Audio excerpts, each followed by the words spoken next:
కలిపేసుకున్నాం. Next ఇంకా ఇక్కడ ఉన్నాయి కొత్తిమీర వేసుకోండి. నెక్స్ట్ కాడలు, ఉల్లికాడలు, నెక్స్ట్ పుదీనా, నెక్స్ట్ కరివేపాకు, మిగతా మిక్స్ అయింది మొత్తం. చక్కగా చూడండి ఏం వేసాలో. కొత్తిమీర, పుదీనా, ఉల్లికాడలు, కరివేపాకు. ఓకేనా? ఇవి కూడా వేసేసుకొని ఇంకా కలుపుకోవడం అండి. ఈ మిక్సీలో వేసుకున్నా పర్లేదు, లేదు మాకు కలుపుకుంటా అన్నా కూడా పర్లేదు, మీ ఇష్టం. ఇది ఎలా అయినా చేసుకోండి, బాగా కలపాలి. కానీ పౌడర్లో అయితేనే బెటరు, ఇంకా టేస్ట్ అనిపించుద్ది.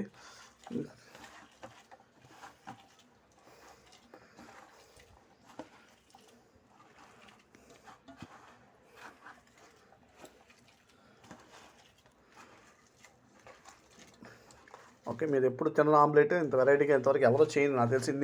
ఇన్ని రకాలు ఉపయోగించి ఆమ్లెట్ ఎవరు చేయరు.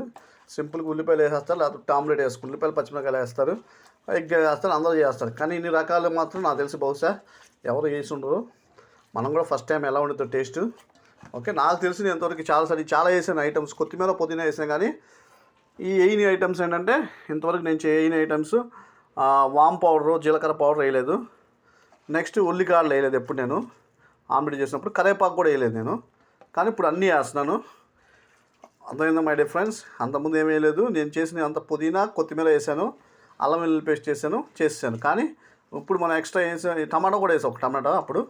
ఇప్పుడు ఎక్స్ట్రా ఏంటంటే ఉల్లికాడలు, కరివేపాకు, అంతే. అల్లం వెల్లుల్లి పేస్ట్ కొద్దిగా ఎక్కువ వేసాం. ఓకేనా మై డియర్ ఫ్రెండ్స్? బాగా కలపాలి. మీకు ఓపిక లేదు మిక్సీలో వేసుకోండి, అంతా మీ చేతిలో ఉంది. ఏదైనా మీ ఇష్టం. అందరూ లైక్, షేర్, సబ్స్క్రైబ్ చేయడం మర్చిపోమాకండి. నెక్స్ట్ పార్ట్ ఎగ్స్ వేసుకుందాం, ఇది మిక్స్ అయిపోయిన తర్వాత.